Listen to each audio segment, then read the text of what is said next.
જય શ્રી કૃષ્ણ દર્શક મિત્રો, મારી યુટ્યુબ ચેનલ અમૃતવાણીમાં આપ સૌનું હાર્દિક સ્વાગત છે।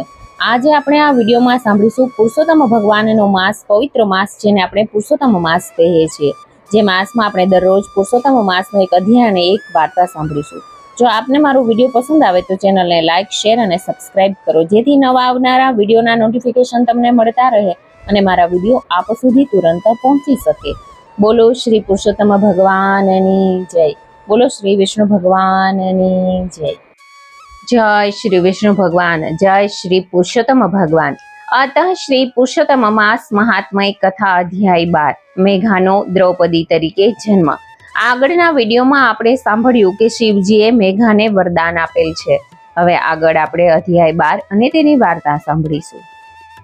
આગળ સૂત પુરાણી બોલ્યા કે હે મુનિ શ્રેષ્ઠો, ભગવાન શિવજીના અંતર ધ્યાન થયા પછી મેઘા શોકથી ઘણી દુઃખી થઈ ગઈ। તેની આંખમાં આંસુ વહેવા લાગ્યા। મેઘાનું શરીર ચિંતામાં અને શોકમાં ઘસાતું ગયું અને તે થોડા સમય પછી મૃત્યુ પામી। આ અરસામાં આત્મકલ્યાણ તેમજ સમસ્ત જગતના કલ્યાણ માટે યજ્ઞસેન રાજાએ મહાયજ્ઞ કર્યો હતો। આ યજ્ઞ કુંડમાંથી એકાએક એક કંચન વર્ણી કુમારિકા પ્રગટ થઈ। આ કન્યા તે જ દ્રૌપદી, પણ તે સમયે દ્રૌપદી નહીં પણ રાજા યજ્ઞની પુત્રી યોગની હતી। પાછળથી તે પાંચાલ દેશના રાજા દ્રુપદની પુત્રી બની। તે પાંચાલી તથા દ્રૌપદી તરીકે ઓળખાય। તે અગાઉ તેને કૃષ્ણા નામે પણ ઓળખવામાં આવી હતી।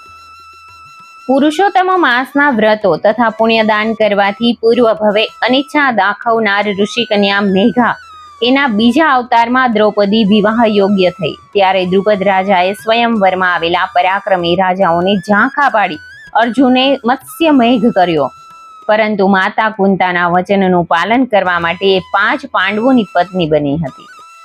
ત્યાર પછી પાંડવો અને કૌરવો જુગટું રમ્યા। તેમાં યુધિષ્ઠિર હારી ગયા, રાજપાટ ખોયું। તે જુગટુમાં તેઓ દ્રૌપદીને હારી ગયા। દુશાસન દુર્યોધનના કહેવાથી દ્રૌપદીના કેશ પકડીને ભરી સભામાં ઢસડી લાવ્યો અને તેના વસ્ત્રો ઉતારવાનો પ્રયત્ન કર્યો।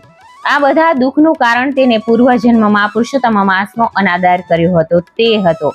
આવો ફળદાયી અને પવિત્ર પુરુષોત્તમ માસનું સેવન ઋષિ મુનિઓ અને દેવો પણ કરે છે। કામ્યક વનમાં રહેલ પાંડવોને ભગવાન શ્રી કૃષ્ણ કહે છે કે હે પાંડવો, તમે આ પુરુષોત્તમ માસનું વ્રત કરો, તેનાથી તમારા સઘળા દુઃખો દૂર થશે। તમે ખોયેલ રાજપાટ અને સુખ શાંતિ પાછા મળશે।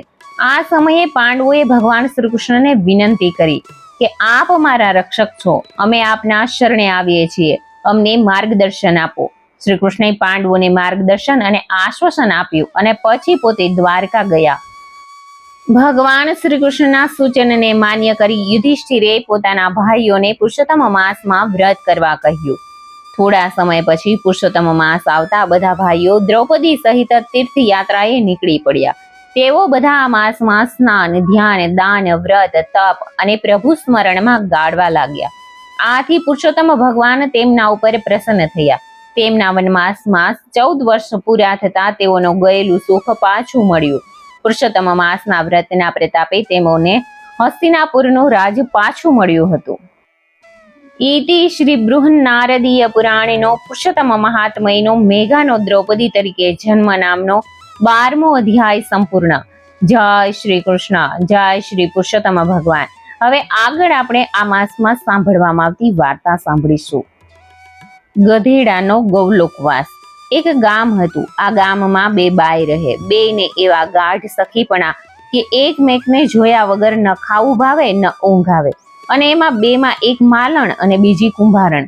માલણ ઘણી ભલી અને દયાળુ, વ્રત તપ કરે, ધર્મ ધ્યાન કરે, ઉપવાસ એકટાણા કરે, યથાશક્તિ દાન દક્ષિણા પણ દે। ત્યારે કુંભારણ જીવનની ભારે ટૂંકી, કાંઈક આપવાનું નામ પડે ત્યાં તો તેને અંધારા આવી જાય।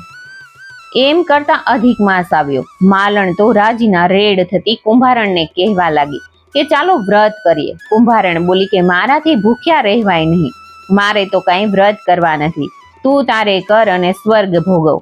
માલણે બહુ સમજાવી ત્યારે કુંભારણ એક ટાણા કરવા રાજી થઈ। પછી વાત આવી દાન દક્ષિણાની। કુંભારણ બોલી કે પાય કરીને પૈસો ભેગો કર્યો છે, આ તે કાંઈ આપી દેવાય? ઘડપણમાં ખાવું શું? શિયાળાનું છાણું ને જુવાનીનું નાણું સંઘર્યું કામ આવે। મારી પાસે તો કાચા માટલા છે, એ દક્ષિણામાં દઉં તો થાય.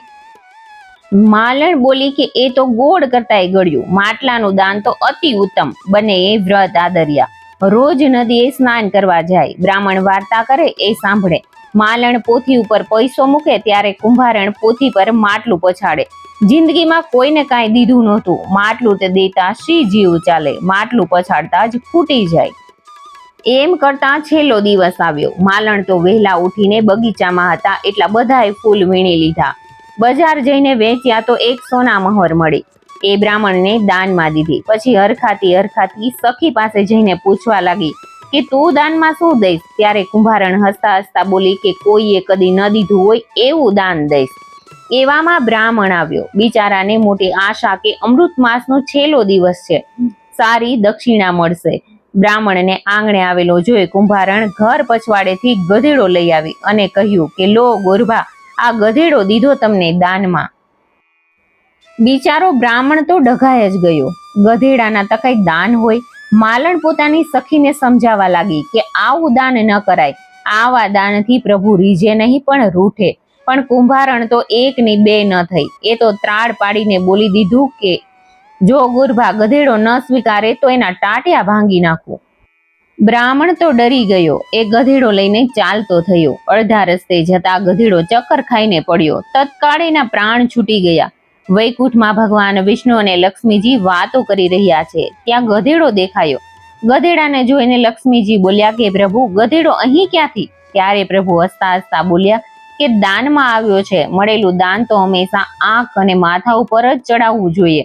જેવો ભાવ હોય એવી ભક્તિ મળે અને જેવા કર્મ હોય એવા ફળ મળે.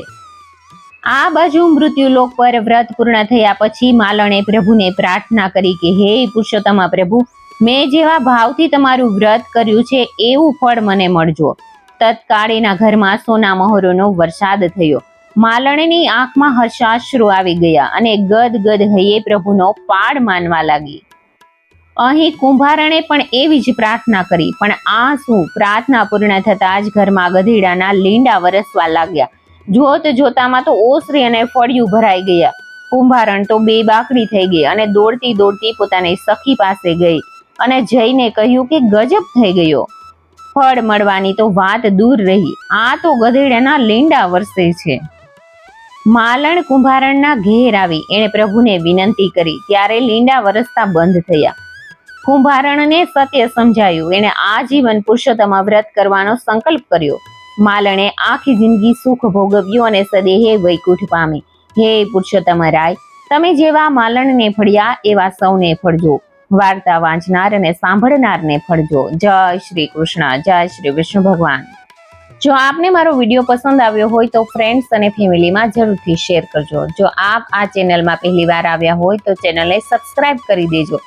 હવે આગળના વિડીયોમાં આપણે એક અધ્યાય અને એક વાર્તા સાંભળીશું. મને સાંભળવા માટે ધન્યવાદ.